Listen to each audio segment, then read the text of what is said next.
തമിഴ്നാട്ടിലെ രാഷ്ട്രീയം രണ്ട് ദ്രാവിഡ പാർട്ടികളാണ്, DMKയും AIADMKയും. തമിഴ്നാട്ടിൽ 39 ലോക്സഭാ സീറ്റുകളാണുള്ളത്. ഇന്ത്യയിൽ കൂടുതൽ ലോക്സഭാ സീറ്റുകളുള്ള സംസ്ഥാനങ്ങളുടെ ഗണത്തിൽ വരും തമിഴ്നാട്. ആദ്യഘട്ടത്തിൽ തന്നെയാണ് തമിഴ്നാട്ടിലെ വോട്ടെടുപ്പ്. കളം പിടിക്കാൻ BJP അരയും തലയും മുറുക്കിയിറങ്ങുമ്പോൾ എന്താകും ഇത്തവണ തെരഞ്ഞെടുപ്പിൽ പ്രതിഫലിക്കുക? എക്സ് ഫാക്ടറിലേക്ക് സ്വാഗതം. മിഷൻ സൗത്ത് ഇന്ത്യ ലോക്സഭാ തെരഞ്ഞെടുപ്പിൽ BJPയുടെ പ്രധാന ടാർഗറ്റാണ് ദക്ഷിണേന്ത്യ. 7 തവണയാണ് പ്രധാനമന്ത്രി നരേന്ദ്രമോദി തമിഴ്നാട്ടിൽ പ്രചാരണത്തിനെത്തിയത്. കർണാടകയിലും തെലങ്കാനയിലും കോൺഗ്രസ് ഭരണം പിടിച്ചതോടെ ദക്ഷിണേന്ത്യയിൽ കയറിപ്പറ്റാനുള്ള BJPയുടെ വഴികൾ നിലച്ചിരുന്നു. ഇത് മനസ്സിലാക്കിയാണ് ലോക്സഭാ തെരഞ്ഞെടുപ്പിൽ മോദിയെ തന്നെ കളത്തിലിറക്കുന്നത്. ദക്ഷിണേന്ത്യയിലെ BJPയുടെ നില നോക്കിയാൽ കർണാടകയിൽ മാത്രമാണ് കഴിഞ്ഞ തെരഞ്ഞെടുപ്പിൽ അവർക്ക് ചലനമുണ്ടാക്കാനായത്. 127 സീറ്റിൽ BJPക്ക് ആകെ കിട്ടിയത് 29 സീറ്റുകൾ. അതിൽ 25 എണ്ണം കർണാടകയിൽ, തെലങ്കാനയിൽ 4 സീറ്റും. കേരളം, തമിഴ്നാട്, ആന്ധ്ര എന്നിവിടങ്ങളൊന്നും ചെയ്യാൻ BJPക്ക് ആയിട്ടില്ല. കർണാടകയിലും ഇത്തവണ കാര്യങ്ങൾ അത്ര എളുപ്പമല്ല. അതുകൊണ്ട് തന്നെയാണ് തമിഴ്നാടും കേരളവും BJP പ്രധാന ലക്ഷ്യമാക്കുന്നത്. തമിഴ്നാട് രാഷ്ട്രീയം തൂത്തുവാരലുകളേതാണ്. കഴിഞ്ഞ ലോക്സഭാ തെരഞ്ഞെടുപ്പുകളിലും ഇതുതന്നെയാണ് സ്ഥിതി. DMK, AIADMK മുന്നണികൾ മാറി മാറി തൂത്തുവരുന്നു. ഈ ചാക്രികത തമിഴ് രാഷ്ട്രീയത്തിൽ തുടരുകയാണ്. തമിഴ്നാട് എന്ന രാഷ്ട്രീയ ഭൂമികയുടെ പ്രത്യേകത തന്നെ ദേശീയ കക്ഷികളത് കോൺഗ്രസ് ആയാലും BJP ആയാലും അല്ലെങ്കിൽ ഇടതു പാർട്ടികളാണെങ്കിലും AIADMKയുടെയും DMKയുടെയും ആശ്രിതർ ആണ് എന്നതാണ്. 1967 ശേഷം ഇതാണ് സ്ഥിതി. സ്റ്റാലിന്റെ നേതൃത്വത്തിൽ DMK കരുത്താർജിച്ച് നിൽക്കുകയാണ്. അണ്ണാ DMKയ്ക്ക് ഇപ്പോൾ പഴയ പ്രതാപവുമില്ല. എങ്കിലും മുഖ്യപ്രതിപക്ഷം അവർ തന്നെയാണ്. ഇവിടെയാണ് BJP സ്വാധീനമുണ്ടാക്കാൻ വലിയ ശ്രമങ്ങൾ നടത്തിക്കൊണ്ടിരിക്കുന്നത്. സംസ്ഥാന അധ്യക്ഷൻ അണ്ണാമലയുടെ നീക്കങ്ങളും ശ്രദ്ധിക്കേണ്ടി വരുന്നതും അതുകൊണ്ടാണ്. 2019 DMK കോൺഗ്രസ് ഇടതുമുന്നണിയുടെ തേരോട്ടമായിരുന്നു. 39ൽ 1 സീറ്റ് ഒഴികെ ബാക്കിയെല്ലാം ഈ സഖ്യത്തിന് കിട്ടി. തേനി മണ്ഡലം മാത്രമാണ് അവർക്ക് നഷ്ടമായത്. അവിടെ മുൻ മുഖ്യമന്ത്രി O. പനീർസെൽവത്തിന്റെ മകനായിരുന്നു വിജയിച്ചത്. കണക്കുകൾ നോക്കുകയാണെങ്കിൽ DMK നേടിയത് 23 സീറ്റുകളാണ്. 33.2% വോട്ടുകൾ അവർ പിടിച്ചു. 12.9% വോട്ട് നേടിയ കോൺഗ്രസ് 8 സീറ്റുകളിൽ ജയിച്ചു. 5%-ലധികം വോട്ട് നേടിയ ഇടതു പാർട്ടികൾ CPIയും CPIയും 2 സീറ്റുകൾ വീതം നേടി. മുസ്ലിം ലീഗ് 1 സീറ്റിലാണ് ജയിച്ചത്. 2019 ഇതായിരുന്നു സ്ഥിതിയെങ്കിൽ 2014 സ്ഥിതി തീർത്തും വ്യത്യസ്തമാണ്. അന്ന് 39ൽ 37 സീറ്റും ജയലളിതയുടെ നേതൃത്വത്തിലുള്ള AIADMK സഖ്യത്തിനായിരുന്നു. ആ കണക്കുകൾ നോക്കിയാൽ 44.9% വോട്ടാണ് അന്ന് AIADMK പിടിച്ചത്. 37 സീറ്റിലാണ് ജയിച്ചത്. അന്ന് BJP മത്സരിച്ചത് പട്ടാളി മക്കൾ കക്ഷിക്കൊപ്പമാണ്. ഇരു പാർട്ടികൾക്കും ഓരോ സീറ്റ് വീതം ലഭിച്ചു. BJP 5.5% വോട്ടും PMK 4.5% വോട്ടുമാണ് പിടിച്ചത്. DMKയ്ക്കും DMDKയ്ക്കും ഒറ്റ സീറ്റ് പോലും കിട്ടിയില്ല. കോൺഗ്രസും അന്ന് തനിച്ചാണ് മത്സരിച്ചത്. സീറ്റൊന്നും ലഭിച്ചിട്ടില്ല. ഇടതുപക്ഷത്തിന്റെ സ്ഥിതിയും അതുതന്നെ. തനിച്ചു മത്സരിച്ചു, സീറ്റൊന്നും കിട്ടിയില്ല. സമ്പൂർണ്ണാധിപത്യം ജയലളിതയുടെ AIADMKയ്ക്കായിരുന്നു. 2009 തമിഴ്നാട് സഖ്യത്തിൽ വലിയ മാറ്റമുണ്ടായത്. DMK കോൺഗ്രസിനൊപ്പം UPAയിൽ തുടർന്നു. എന്നാൽ PMK, പട്ടാളി മക്കൾ കക്ഷി, ഇടതു പാർട്ടികൾ എന്നിവർ AIADMKയുമായി ചേർന്നു. 2004 UPA സർക്കാരിന് ഇടതുപക്ഷം പിന്തുണ പിൻവലിച്ചതിനു ശേഷമുള്ള തെരഞ്ഞെടുപ്പായിരുന്നു അത്. അമേരിക്കയുമായുണ്ടായ ആണവ കരാറിനെ തുടർന്നായിരുന്നു ഇടതു പാർട്ടികൾ അന്ന് പിന്തുണ പിൻവലിച്ചത്. 25.1% വോട്ട് നേടിയ DMK 18 സീറ്റുകളിൽ ജയിച്ചു. AIADMKയ്ക്ക് കിട്ടിയത് 22.9% വോട്ടുകൾ, 9 സീറ്റുകൾ പിടിച്ചു. 15% വോട്ട് നേടിയ കോൺഗ്രസ് 8 സീറ്റിലാണ് ജയിച്ചത്. 2.8% വോട്ട് പിടിച്ച CPI 1 സീറ്റിൽ ജയിച്ചു. 2004 UPA അധികാരത്തിൽ വന്ന തെരഞ്ഞെടുപ്പിൽ അണ്ണാ DMK ആയിരുന്നു BJPയുടെ സഖ്യകക്ഷി. DMK, കോൺഗ്രസ്, ഇടതു പാർട്ടികൾ എന്നിവർ സഖ്യത്തിൽ മത്സരിച്ചു. 39ൽ 39 സീറ്റും നേടിയാണെന്ന് UPA ഇടത് സഖ്യം തൂത്തുവാരിയത്. അന്ന് പട്ടാളി മക്കൾ കക്ഷിയും ഈ സഖ്യത്തിന്റെ ഭാഗമായിരുന്നു. ഇത്തവണത്തെ തമിഴ് പോരാട്ടത്തെ ശ്രദ്ധേയമാക്കുന്നതിൽ പല കാരണങ്ങളുണ്ട്. അതിലേറ്റവും പ്രധാനം BJP നടത്തുന്ന ശ്രമങ്ങൾ തന്നെയാണ്. യഥാർത്ഥത്തിൽ IPS ഉദ്യോഗസ്ഥനായിരുന്ന അണ്ണാമലയെ സംസ്ഥാന അധ്യക്ഷനായതോടെ വലിയ നീക്കങ്ങളാണ് ദ്രാവിഡ രാഷ്ട്രീയത്തിന്റെ പിടിയിൽ നിന്നും കാവ്യ രാഷ്ട്രീയത്തിലേക്ക് കൊണ്ടുവരാനുള്ള ശ്രമങ്ങളായി നടക്കുന്നത്. പുതിയ പാർലമെന്റ് മന്ദിരത്തിൽ ചെങ്കോൾ സ്ഥാപിച്ചതടക്കമുള്ള നടപടികൾ അതിന്റെ ഭാഗമായി വേണം കാണാൻ. തമിഴ് ജനതയുമായി ഒരു കണക്ട് ഉണ്ടാക്കാനുള്ള നീക്കമാണ് അതൊക്കെ. ഇപ്പോൾ കച്ചത്തീവ് വിവാദം ഉണ്ടാക്കുന്നതും ഇതിന്റെ ഭാഗം തന്നെ. കച്ചത്തീവ് നഷ്ടമാകാൻ കാരണമായത് കോൺഗ്രസിന്റെയും ഇന്ദിരാഗാന്ധിയുടെയും നിലപാടുകൾ മൂലമാണെന്ന പ്രധാനമന്ത്രി നരേന്ദ്രമോദിയുടെ തിരഞ്ഞെടുപ്പ് റാലിയിലെ പ്രസ്താവനയാണ് പുതിയ ചർച്ചകൾക്ക് വഴി തുറന്നത്. ഇത്തവണ PMK, പട്ടാളി മക്കൾ കക്ഷി, TTV ദിനകരന്റെ അമ്മ മക്കൾ മുന്നേറ്റ കഴകം, തമിഴ് മാനില കോൺഗ്രസ് എന്നിവരാണ് പ്രധാനമായും BJPയുടെ സഖ്യകക്ഷികൾ. ഹിന്ദുത്വയിലൂന്നി രാമക്ഷേത്രം ഉൾപ്പെടെ ചർച്ചയാക്കി NDA പ്രചാരണം ഇപ്പോൾ അവസാന ഘട്ടത്തിലാണ്. ഹിന്ദുത്വത്തെ EV രാമസ്വാമി നായ്ക്കറുടെയും അണ്ണാദുരൈയുടെയും കരുണാനിധിയുടെയുമൊക്കെ ദ്രാവിഡ ആശയങ്ങളിൽ ഉറച്ചുനിന്ന് നേരിടുക എന്ന പ്രതിവിധിയാണ് ഇതിനായി DMK പയറ്റുന്നത്. സനാതനധർമ്മത്തെക്കുറിച്ചുള്ള ഉദയനിധി സ്റ്റാലിന്റെ പരസ്യ പ്രസ്താവനയൊക്കെ ഇതിന്റെ ഭാഗമായി കാണാവുന്നതാണ്. ഇന്ത്യ മുന്നണിയെ മുന്നിൽ നിന്ന് നയിക്കുന്ന പ്രധാന നേതാക്കളിൽ ഒരാളാണ് തമിഴ്നാട് മുഖ്യമന്ത്രി MK സ്റ്റാലിൻ. രാഹുൽ ഗാന്ധിയുമായി അടുത്ത ബന്ധം പുലർത്തുന്നുണ്ട് സ്റ്റാലിൻ. അതുകൊണ്ട് തന്നെ തമിഴ്നാട്ടിൽ രാഹുൽ ഗാന്ധിക്കും വലിയ സ്വാധീനമുണ്ടാക്കാനായി. CPIM കക്ഷികളും വലിയ പ്രതീക്ഷയിലാണ്. സിറ്റിംഗ് സീറ്റ് നിലനിർത്തുമെന്ന പ്രതീക്ഷയിലാണ് മുസ്ലിം ലീഗ്. വിടുതലൈ ചിരുതകർ കക്ഷിയും MDMKയും ഇന്ത്യ മുന്നണിയുടെ ഭാഗമാണ്. AIDMKയിൽ ജയലളിതയുടെ കാലശേഷമുണ്ടായ മാറ്റമാണ് തമിഴ് രാഷ്ട്രീയത്തിലുണ്ടായ വലിയൊരു വ്യത്യാസം. DMK വിരുദ്ധരായ MGRന്റെയും ജയലളിതയുടെയും ആരാധകർ ആരിലേക്ക് ചായും എന്നതാണ് പ്രധാനം. അവരിൽ BJP പ്രതീക്ഷ വയ്ക്കുകയാണ്. പനീർസെൽവത്തിന് പിന്തുണ നൽകുന്നത് പോലും ഇതിന്റെ ഭാഗമായിട്ടാകാം. അണ്ണാമലയുമായുള്ള തർക്കത്തിന് പിന്നാലെ AIDMK NDAയിൽ നിന്ന് അകന്നു. അതും ലോക്സഭാ തെരഞ്ഞെടുപ്പിന് തൊട്ടു മുൻപായിരുന്നു. SDPIയും DMDKയും അണ്ണാ DMKയ്ക്ക് ഒപ്പമുണ്ട്. 2016 നിയമസഭാ തെരഞ്ഞെടുപ്പിൽ വലിയ ഭൂരിപക്ഷത്തിലായിരുന്നു AIDMK ഭരണം പിടിച്ചത്. 41.3% വോട്ട് പിടിച്ച AIDMK 134 സീറ്റുകളിലാണ് ജയിച്ചത്. 32.1% വോട്ട് നേടിയ DMK 89 സീറ്റുകളിൽ ജയിച്ചു. 6.5% വോട്ട് പിടിച്ച കോൺഗ്രസ് ആകട്ടെ 8 സീറ്റിലും മുസ്ലിം ലീഗ് 1 സീറ്റിലും ജയിച്ചു. കഴിഞ്ഞ നിയമസഭാ തെരഞ്ഞെടുപ്പിൽ പക്ഷേ കണ്ടത് DMKയുടെ ശക്തമായ തിരിച്ചുവരവാണ്. 38% വോട്ട് പിടിച്ച് DMK 133 സീറ്റുകളിലാണ് ജയിച്ചത്. 33.5% വോട്ട് നേടിയ AIDMK 66 സീറ്റുകളിൽ ജയിച്ചു. കോൺഗ്രസ് 4.3% വോട്ടുമായി 18 സീറ്റിൽ ജയിച്ചു. 3.8% വോട്ട് നേടിയ പട്ടാളി മക്കൾ കക്ഷിക്ക് ലഭിച്ചത് 5 സീറ്റുകളാണ്. വിടുതലൈ ചിരുതകെ കക്ഷി 4 സീറ്റ് നേടി. മുതിർന്ന മാധ്യമപ്രവർത്തകൻ സിബി സത്യൻ വിശകലനവുമായി. ശ്രീ സിബി സത്യൻ, ഈ ഭരണവിരുദ്ധ വികാരം ഇല്ല എന്നതാണ് DMKയുടെ ആത്മവിശ്വാസം.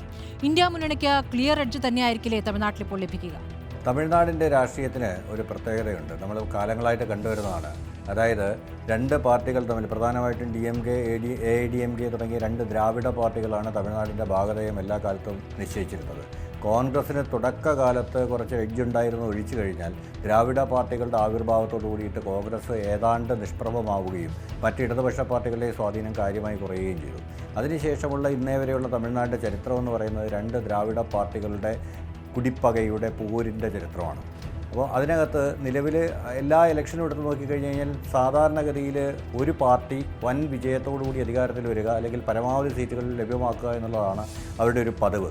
അപ്പോൾ ഈ കഴിഞ്ഞ തവണയും ആ പതിവ് തെറ്റിയില്ല, ഈ തവണയും ആ പതിവ് തെറ്റാൻ സാധ്യതയില്ല. നിലവിൽ ഭരണവിരുദ്ധ വികാരം DMKയ്ക്കില്ല. സ്റ്റാലിൻ പൊതുവെ സ്ത്രീകൾക്കും കുട്ടികൾക്കും വേണ്ടി ചെയ്ത നിരവധി കാര്യങ്ങൾ തനിക്ക് വോട്ടായിട്ട് മാറുമെന്നുള്ള പ്രതീക്ഷയിലാണ് മുന്നോട്ട് പോകുന്നത്. അതുകൊണ്ട് തന്നെ ഭരണവിരുദ്ധ വികാരം ഏറെക്കുറെ ഇല്ല എന്ന് പറയുന്നതിനേക്കാൾ ഉപരിയായിട്ട് പ്രതിപക്ഷം എന്ന് പറയുന്നത് ചിതറി നിൽക്കുന്ന ഒരു സാഹചര്യമാണ് നിലവിലുള്ളത്. പ്രതിപക്ഷം AIDMK സമ്പൂർണ്ണമായിട്ടും തകർന്നു കഴിഞ്ഞു എന്ന് വേണമെങ്കിൽ പറയാം.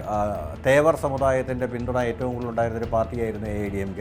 എന്നാൽ ഇപ്പോൾ പളനിസ്വാമി ഗൗഡർ ആണ്. അപ്പോൾ അതുകൊണ്ടൊരു ഗൗഡർ പാർട്ടി എന്ന നിലയിലേക്ക് AIDMK മാറ്റപ്പെട്ടിരിക്കുന്നു. ഏതാണ്ട് 12% വോട്ടിംഗ് ശേഷിയുള്ളൊരു സമുദായമാണ് ഈ പറഞ്ഞതുപോലെയുള്ള നമ്മളുടെ ഈ തേവർ സമുദായം. അതിൻ്റെ പിന്തുണ നഷ്ടപ്പെടുക എന്ന് പറയുന്നത് അത്ര നല്ല കാര്യമല്ല AIDMKയെ സംബന്ധിച്ചിടത്തോളം.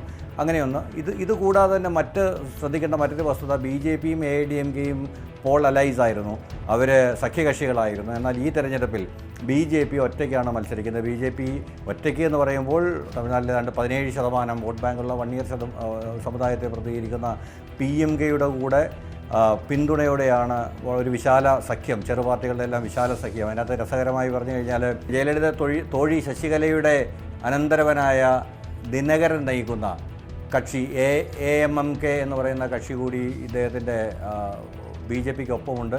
പക്ഷേ എന്നാലും ഈ പറഞ്ഞ പാർട്ടികൾക്കൊന്നും തകർക്കാൻ പറ്റാത്ത ഒരു നിലയിലാണ് നിലവിൽ DMKയുടെ ഒരു കരുത്ത് നിൽക്കുന്നത്. അതുകൊണ്ട് തന്നെ ഈ തെരഞ്ഞെടുപ്പിൽ ഏറെക്കുറെ ഇന്ത്യ ബ്ലോക്കിന് അതിശക്തമായ വിജയം. ഒരുപക്ഷെ സമ്പൂർണ്ണമായി സീറ്റ് തൂത്തുവാരിയാലും അത്ഭുതപ്പെടാനില്ല. ദക്ഷിണേന്ത്യ ലക്ഷ്യമിട്ടുള്ള BJPയുടെ ശക്തമായ നീക്കങ്ങൾ ഇത്തവണ കണ്ടിട്ടുണ്ട്. അതിൽ തമിഴ്നാട്ടിൽ നിരവധി തവണ പ്രധാനമന്ത്രി നേരിട്ടെത്തി പ്രചാരണം നടത്തുകയും ചെയ്തു. തമിഴ്നാട്ടിൽ ഇത്തവണ BJPക്ക് എന്തെങ്കിലും മുന്നേറ്റം ഉണ്ടാക്കാൻ സാധിക്കും? തമിഴ്നാട് എന്ന് പറയുന്നത് BJPയുടെ അജണ്ടയിൽ വളരെ പ്രധാനപ്പെട്ട ഒരു സംസ്ഥാനമാണ്. അപ്പോൾ തമിഴ്നാടിൻ്റെ ഒരു കൾച്ചറൽ പൊളിറ്റിക്സ്, തമിഴ്നാടിൻ്റെ ഒരു സ്വത്ത് രാഷ്ട്രീയം, ഐഡൻറ്റിറ്റി പൊളിറ്റിക്സ്, ഇത്തരം കാര്യങ്ങളിലേക്ക് ഒരു കടന്നുകയറ്റമാണ് BJP കാലങ്ങളായിട്ട് ട്രൈ ചെയ്യുന്നത്. കോൺഗ്രസ് കാലങ്ങൾക്ക് മുമ്പ് പരാജയപ്പെട്ടതും BJP ഇപ്പോൾ അതിശക്തമായി ചെയ്യാൻ ശ്രമിക്കുന്നതുമായ ഒന്ന് ഈ ഐഡൻറ്റിറ്റി പൊളിറ്റിക്സിനെ പൊളിച്ചു കളഞ്ഞിട്ട് ദേശീയതയിലേക്ക് അവരെ കൊണ്ടുവരാനുള്ള, അല്ലെങ്കിൽ ആ ദ്രാവിഡ പാർട്ടികളെ ദേശീയതയുടെ ഭാഗമാക്കി മാറ്റാനുള്ള ഒരു ശ്രമമാണ് നടത്തുന്നത്. ഇതിൻ്റെ ഭാഗമായിട്ട് നിരവധി തവണ പ്രധാനമന്ത്രി നരേന്ദ്രമോദി അവിടെ സന്ദർശിച്ചു കഴിഞ്ഞു. നരേന്ദ്രമോദിക്ക് മുമ്പ് തന്നെ LK അദ്വാനിയുടെ കാലത്തായാലും അങ്ങനെയുള്ള എല്ലാ കാലങ്ങൾക്ക് മുമ്പ് തന്നെ തമിഴ്നാട് BJPയുടെ പ്രധാനപ്പെട്ട അജണ്ടകളൊന്നായിരുന്നു. മറ്റൊന്നും കൊണ്ടല്ല, അവിടെ 39 സീറ്റുകളുണ്ട് എന്നുള്ളത് തന്നെയാണ് BJP അങ്ങോട്ട് ആകർഷിക്കുന്ന ഏറ്റവും പ്രധാനപ്പെട്ട ഘടകം.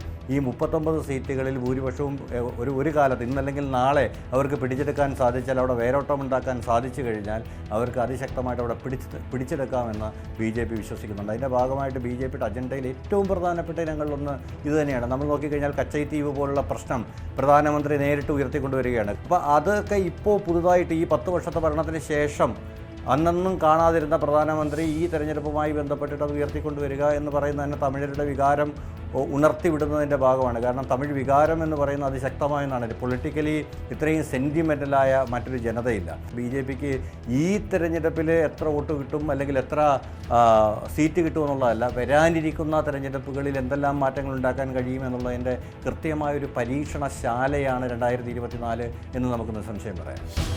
തമിഴ് രാഷ്ട്രീയത്തിൻ്റെ പ്രത്യേകത ഏറ്റവും കൂടുതൽ സിനിമാ താരങ്ങൾ രാഷ്ട്രീയത്തിൽ ഇറങ്ങിയ സ്ഥലം എന്നതാണ്. 1977 തമിഴ്നാട് മുഖ്യമന്ത്രിയായി സത്യപ്രതിജ്ഞ ചെയ്ത MG രാമചന്ദ്രൻ എന്ന MGR ആണ് ഈ കൂട്ടത്തിൽ ആദ്യമെത്തിയത്. 1987 MGRന്റെ മരണം വരെ തമിഴ്നാട് മറ്റു മുഖ്യമന്ത്രിയെപ്പറ്റി ചിന്തിച്ചിട്ടേയില്ല. തമിഴ്നാട്ടിൽ ജയലളിത എന്ന താരസുന്ദരി രാഷ്ട്രീയത്തിലിറങ്ങിയതോടെ അവിടെ മറ്റൊരു ചരിത്രമാണ് പിറന്നത്. MGRന്റെ ശിക്ഷണത്തിൽ വെള്ളിത്തിരയിൽ നിന്നും രാഷ്ട്രീയത്തിലെത്തിയ ജയലളിത ഏറെക്കാലം മുഖ്യമന്ത്രിയായി. 1988 തമിഴക മുന്നേറ്റ മുന്നണി രൂപീകരിച്ചാണ് ശിവാജി ഗണേശൻ രാഷ്ട്രീയത്തിലേക്ക് പ്രവേശിക്കുന്നത്. എന്നാൽ തിരഞ്ഞെടുപ്പിൽ തിരുവായൂർ മണ്ഡലത്തിൽ DMK സ്ഥാനാർത്ഥിയോട് അദ്ദേഹം തോൽക്കുകയാണ് ഉണ്ടായത്. അതോടെ ശിവാജിയുടെ രാഷ്ട്രീയ ജീവിതം അവിടെ അവസാനിച്ചു. 1989 ഫെബ്രുവരിയിൽ ഭാഗ്യരാജ് ആരംഭിച്ച രാഷ്ട്രീയ പാർട്ടിയായിരുന്നു MGR മക്കൾ മുന്നേറ്റ കഴകം. എന്നാൽ തുടക്കത്തിൽ തന്നെ അത് പരാജയപ്പെടുന്നതാണ് കണ്ടത്. DMKയിൽ നിന്നും പുറത്താക്കപ്പെട്ടതിനു ശേഷം 2004 ഏപ്രിലിൽ തമിഴ് ചലച്ചിത്ര നിർമ്മാതാവ് T. രാജേന്ദ്രൻ ആരംഭിച്ച രാഷ്ട്രീയ പാർട്ടിയാണ് ഓൾ ഇന്ത്യ ലക്ഷ്യ ദ്രാവിഡ മുന്നേറ്റ കഴകം. അതിനും കാര്യമായ വേരോട്ടമുണ്ടാക്കാനായില്ല. MGRനും ജയലളിതയ്ക്കും ശേഷം സിനിമയിലും രാഷ്ട്രീയത്തിലും ഒരുപോലെ തിളങ്ങിയ ആളാണ് വിജയകാന്ത്, തമിഴരുടെ സ്വന്തം ക്യാപ്റ്റൻ. 1980കളിൽ സിനിമയിലെത്തി ആക്ഷൻ ചിത്രങ്ങളുടെ തമിഴ് സിനിമയിലെ സൂപ്പർ താരങ്ങളിൽ ഒരാളായി തിളങ്ങിയ ക്യാപ്റ്റൻ 2006 സ്വന്തമായി പാർട്ടി രൂപീകരിച്ചത്. ദേശീയ മുൻപോക്കു ദ്രാവിഡ കഴകം എന്നായിരുന്നു പാർട്ടിയുടെ പേര്. 2011 ജയലളിത മന്ത്രിസഭയിൽ 29 സീറ്റിൽ ജയിച്ച പ്രതിപക്ഷ നേതാവായി മാറി. എന്നാൽ 2016 ശേഷം രാഷ്ട്രീയത്തിൽ വേണ്ട രീതിയിൽ ശോഭിക്കാൻ സാധിച്ചില്ല.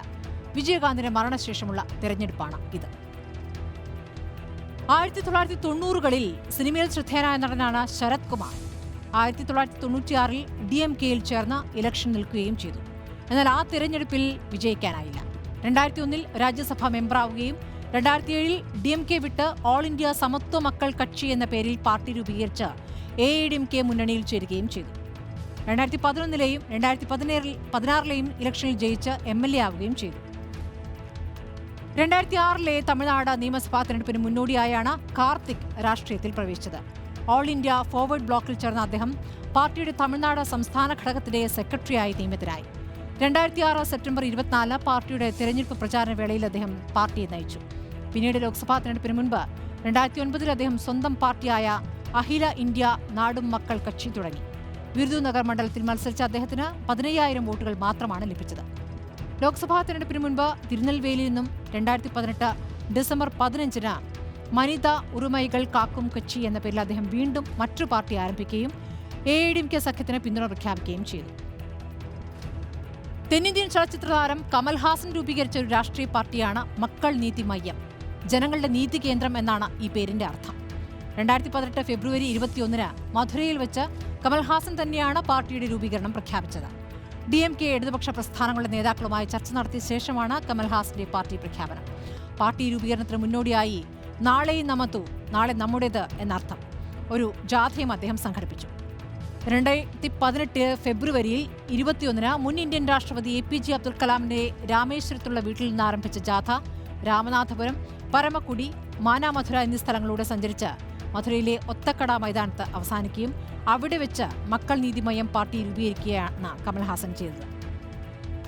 സൂപ്പർ സ്റ്റാർ രജനീകാന്തിന്റെ രാഷ്ട്രീയ പ്രവേശം ഇടയ്ക്ക് ചർച്ചാ വിഷയമായിരുന്നെങ്കിലും ഇപ്പോൾ സിനിമയിൽ മാത്രമാണ് താരം ശ്രദ്ധ കേന്ദ്രീകരിക്കുന്നത്.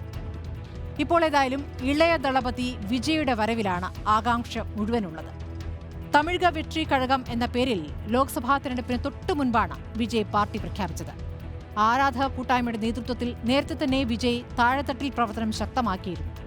ലോക്സഭാ തെരഞ്ഞെടുപ്പിൽ മത്സരരംഗത്തില്ല എങ്കിലും സജീവമാണ് അദ്ദേഹത്തിന്റെ പാർട്ടി. അടുത്ത നിയമസഭാ തെരഞ്ഞെടുപ്പിൽ വിജയ് മത്സരരംഗത്തുണ്ടാകുമോ എന്നതാണ് ഇനി അറിയേണ്ടത്. വിജയ് സിനിമകൾക്ക് കിട്ടുന്ന സ്വീകാര്യത അദ്ദേഹം രാഷ്ട്രീയത്തിലിറങ്ങുമ്പോൾ ഉണ്ടാകുമോ എന്നും അറിയണം. ഏതായാലും ദ്രാവിഡ പാർട്ടികൾക്ക് കിട്ടാത്ത 20 മുതൽ 30% വോട്ടുകൾ പിടിക്കാൻ ലക്ഷ്യമിട്ടാണ് ഈ ചെറു പാർട്ടികൾ ഇറങ്ങുന്നത്. AIADMKയുടെ നിയന്ത്രണം ജയലളിതയുടെ കാലശേഷം ഏറ്റെടുക്കാൻ വിവിധ വിഭാഗങ്ങൾ ശ്രമം നടത്തിയിരുന്നു. ശശികല, TTV ദിനകരൻ, പനീർസെൽവം, പളനിസ്വാമി. ഇതിൽ പളനിസ്വാമിയാണ് വിജയിച്ചത്. എന്നാൽ അദ്ദേഹത്തിന് ഇത്തവണ തനിച്ചു മത്സരിക്കുന്ന AIADMKയെ മാന്യമായ രീതിയിൽ എത്തിക്കാൻ കഴിയുമോ എന്നത് പ്രധാനമാണ്. ഇല്ലെങ്കിൽ അത് ആ പാർട്ടിയുടെ തന്നെ വലിയ തളർച്ചയ്ക്ക് കാരണമായേക്കും. TTV ദിനകരൻ എന്ന ഒരു കാലത്തെ ജയലളിതയുടെ വിശ്വസ്തൻ ഇത്തവണ അമ്മ എന്ന പാർട്ടി രൂപീകരിച്ചാണ് തേനിയിൽ ജനവിധി തേടുന്നത്. അമ്മ പാർട്ടി BJPയുടെ നേതൃത്വത്തിലുള്ള NDAയുടെ ഭാഗമാണ്. തേനിയിൽ കഴിഞ്ഞ തവണ മത്സരിച്ച് വിജയിച്ചത് AIADMK ആണ്. അവർക്ക് കിട്ടിയ ഏക സീറ്റ് അപ്പോൾ അതായിരുന്നു. പനീർസെൽവത്തിന്റെ മകനായിരുന്നു അദ്ദേഹം. ഇപ്പോൾ TTV ദിനകരന് വേണ്ടി പ്രചാരണം നടത്തുകയാണ്. രാമനാഥപുരം തമിഴ്നാട്ടിൽ തിരഞ്ഞെടുപ്പിൽ ഇത്തവണ ഏറെ പറഞ്ഞുകെട്ട പേരാണ് രാമനാഥപുരം. BJPക്ക് പ്രധാനമന്ത്രി നരേന്ദ്രമോദി ദക്ഷിണേന്ത്യയിൽ മത്സരിക്കുമെന്ന് ആദ്യം മുതൽ പ്രചാരണമുണ്ടായിരുന്നു. എങ്കിൽ രാമനാഥപുരത്താകും മോദി മത്സരിക്കുക എന്നായിരുന്നു അന്നത്തെ റിപ്പോർട്ടുകൾ. എന്നാൽ മോദി എത്തിയില്ല എങ്കിലും രാമനാഥപുരം ചർച്ചയായി. മുസ്ലിം ലീഗിന്റെ സിറ്റിംഗ് സീറ്റാണ് രാമനാഥപുരം. ലീഗിന് കേരളത്തിന് പുറത്ത് ആകെയുള്ള സീറ്റ്. തിരഞ്ഞെടുപ്പ് ചിത്രം നോക്കിയാൽ ലീഗിന്റെ നവാസ് കനി ഇത്തവണയും മത്സരരംഗത്തുണ്ട്. പനീർസെൽവമാണ് മറ്റു പ്രധാനപ്പെട്ട മത്സരാർത്ഥി. തമിഴ്നാടിന്റെ ഇടക്കാല മുഖ്യമന്ത്രിയായിരുന്ന വ്യക്തിയാണ്. ജയലളിതയുടെ കാലത്ത് അവരുടെ വിശ്വസ്തനായിരുന്ന പനീർസെൽവം പാർട്ടിക്ക് പുറത്തായി. AIADMKയുടെ നിയന്ത്രണം പിടിച്ചെടുക്കാനുള്ള നീക്കത്തിൽ ഇടപ്പാടി പളനിസ്വാമിക്ക് മുന്നിൽ പരാജയപ്പെട്ടു. അങ്ങനെ BJP പിന്തുണയോടെ സ്വതന്ത്രനായിട്ടാണ് മത്സരിക്കുന്നത്. രാഷ്ട്രീയ നിലനിൽപ്പിന് പനീർസെൽവത്തിന് ജയം അനിവാര്യമാണ്. AIADMKയ്ക്ക് വേണ്ടി ജയ പെരുമാളാണ് മത്സരിക്കുന്നത്. തമിഴ് രാഷ്ട്രീയത്തിൽ ശ്രദ്ധയാകർഷിക്കപ്പെടുന്ന പാർട്ടിയാണ് നമ്മ തമിഴർ കക്ഷി. സീമാന്റെ പാർട്ടി ചില മണ്ഡലങ്ങളിലെങ്കിലും നിർണായകമാകുമെന്ന തോന്നലുണ്ട്. കഴിഞ്ഞ നിയമസഭാ തെരഞ്ഞെടുപ്പിൽ തനിച്ചു മത്സരിച്ച 7% വോട്ട് സീമാന്റെ പാർട്ടി പിടിച്ചിരുന്നു. കൃഷ്ണഗിരി മണ്ഡലത്തിൽ മത്സരിക്കുന്ന വിദ്യാറാണി നമ്മ തമിഴ് കക്ഷിയുടെ സ്ഥാനാർത്ഥിയാണ്. ചന്ദനക്കടത്തുകാരൻ വീരപ്പന്റെ മകളാണ് വിദ്യാറാണി. BJPയിലൂടെയായിരുന്നു വിദ്യയുടെ രാഷ്ട്രീയ പ്രവേശം. കുറച്ചുനാൾ യുവമോർച്ചയുടെ തമിഴ്നാട് വൈസ് പ്രസിഡന്റായി പ്രവർത്തിച്ചു. പ്രാദേശികമായി ജനം നേരിടുന്ന പ്രശ്നങ്ങൾ പരിഹരിക്കാൻ ഒരു പ്രാദേശിക പാർട്ടിയിൽ തുടരുന്നതാണ് നല്ലതെന്ന ചിന്ത വന്നപ്പോൾ BJP വിട്ടു. അങ്ങനെയാണ് തീവ്ര തമിഴ് വികാരം കൊണ്ടു നടക്കുന്ന നാം തമിഴർ കക്ഷിയുടെ ക്ഷണം ലഭിച്ചത്. ഏറ്റവും ശ്രദ്ധേയമായ മത്സരം നടക്കുന്ന മണ്ഡലം കോയമ്പത്തൂരാണ്. മുൻ IPS ഉദ്യോഗസ്ഥരും പാർട്ടി സംസ്ഥാന അധ്യക്ഷനുമായ K. അണ്ണാമലൈ എത്തിയതോടെ കോയമ്പത്തൂരിൽ ത്രികോണ മത്സരത്തിന് വേദിയൊരുക്കിയെന്ന് BJP അവകാശപ്പെടുകയാണ്. അണ്ണാമലയുടെ എൻമാൻ എൻ മക്കൾ പദയാത്ര തമിഴ്നാട്ടിൽ പുതിയ ആത്മവിശ്വാസമാണ് പാർട്ടിക്ക് നൽകിയിരിക്കുന്നത്. 7 മാസത്തോളം നീണ്ട പദയാത്രയുടെ സമാപന സമ്മേളനത്തിൽ പ്രധാനമന്ത്രി തന്നെ എത്തി. DMK കോൺഗ്രസ് മുന്നണിയുടെ ഭാഗമായി നേരത്തെ CPM ആണ് ഇവിടെ മത്സരിച്ചുകൊണ്ടിരുന്നത്. എന്നാൽ ഇത്തവണ DMK ആ സീറ്റ് ഏറ്റെടുത്തിരിക്കുകയാണ്. കോയമ്പത്തൂർ മേയറായിരുന്ന ഗണപതി രാജ്കുമാറാണ് ഇവിടെ ഇന്ത്യ സഖ്യത്തിന്റെ സ്ഥാനാർത്ഥി. സിബി സത്യം തുടരുന്നു. സിബി, ഈ BJP പ്രകടന പത്രികയിലും തമിഴ്നാടിനെ സ്വാധീനിക്കാവുന്ന പല പ്രഖ്യാപനങ്ങളുമുണ്ട്. അങ്ങനെ തമിഴ്നാട് എന്നതൊരു പ്രത്യേക ലക്ഷ്യമായി തന്നെ BJP കണക്കാക്കുകയാണോ? BJPക്ക് കാലങ്ങൾക്ക് ശേഷം വളരെ കൃത്യമായൊരു നല്ല നേതാവിനെ കിട്ടിയിരിക്കുന്നു. അതായത് ജനങ്ങളെ ആവേശഭരിതനാക്കാൻ കഴിയുന്ന ഒരു നേതാവാണ് അണ്ണാമലൈ. അണ്ണാമലയുടെ രൂപം, അണ്ണാമലയുടെ നിറം, അണ്ണാമലയുടെ രീതി, അണ്ണാമലൈ മുന്നോട്ട് വെക്കുന്ന ആശയങ്ങൾ, ഇതെല്ലാം വളരെ കൃത്യമായിട്ട് ഈ ദ്രവീഡീയ സംസ്കാരത്തിന് അനുയോജ്യമായ തരത്തിൽ അതുമായിട്ട് കൃത്യമായിട്ട് ഐഡൻറ്റിഫൈ ചെയ്യുന്ന ഒരു സംഭവമാണ്. രണ്ടാമത്തെ മറ്റൊരു കാര്യം നമുക്ക് മറക്കാൻ പാടില്ല. കാരണം വെച്ച് കഴിഞ്ഞാൽ AIDMK ആയാലും DMK ആയാലും തമിഴ്നാട്ടിലെ ഭരണത്തിനകത്ത് അഴിമതി എന്ന് പറയുന്ന ഒരു നിത്യസംഭവമാണ്. ഈ സംഭവം അഴിമതി വളരെ കൃത്യമായിട്ട് നടത്തിപ്പോരുന്ന രണ്ട് പാർട്ടികൾ, അവർക്ക് അത് പല ആരോപണങ്ങൾ നിലനിൽക്കുന്നുണ്ട്. അങ്ങനെയെല്ലാം നിലനിൽക്കുമ്പോൾ തന്നെ അതിൽ നിന്ന് വ്യത്യസ്തനായിട്ട് അഴിമതിക്കെതിരെ പോരാടുന്ന നമ്മുടെ വിജയിൻ്റെയോ അല്ലെങ്കിൽ രജനീകാന്തിൻ്റെയോ സിനിമയിലെ പോലെ ഒരു നായകനായിട്ട് ഒരാൾ കടന്നു വരികയാണ്. അയാൾ ജനങ്ങളെ പ്രചോദിപ്പിക്കുന്നു, ഇൻസ്പയർ ചെയ്യുന്നു, അയാളുടെ വാക്കുകൾ ആൾക്കാരെ ആകർഷിക്കുന്നു. അയാളൊരു മുൻ IPS ഓഫീസറാണ്. അപ്പോൾ ശരിക്കും പറഞ്ഞു കഴിഞ്ഞാൽ സിനിമയിൽ നിന്ന് നേരിട്ട് ഭൂമിയിലേക്ക് ഇറങ്ങി വന്നതുപോലെയുള്ള ഒരു കഥാപാത്രമാണ് അണ്ണാമലൈ പല തമിഴ്നാട്ടുകാരെ സംബന്ധിച്ചിടത്തോളം. അപ്പോൾ അണ്ണാമലൈ ഉണ്ടാക്കുന്ന ഒരു ഫാൻ ബേസ് എന്ന് പറയുന്നത് അതീവ ശക്തമാണെന്ന് പറയാതിരിക്കാൻ വയ്യ. അണ്ണാമലൈയുടെ അവസാന റാലി എൻ മണ്ണ് എൻ മക്കൾ എന്ന് പറഞ്ഞ ആ റാലി എന്ന് പറയുന്നത് തമിഴ്നാട്ടിൽ നല്ല രീതിയിലുള്ള പ്രതികരണം ഉണ്ടാക്കിയിട്ടുണ്ടെന്നുള്ള കാര്യത്തിൽ സംശയമില്ല. അപ്പോൾ അദ്ദേഹം റിലീസ് ചെയ്തിട്ടുള്ള DMK ഫയൽസ് എന്ന് പറയുന്ന അഴിമതിയുടെ രേഖകൾ അത് തമിഴ്നാട്ടിൽ ഒരു വലിയ വിഭാഗത്തിൽ ചർച്ചയായിട്ടുണ്ട്.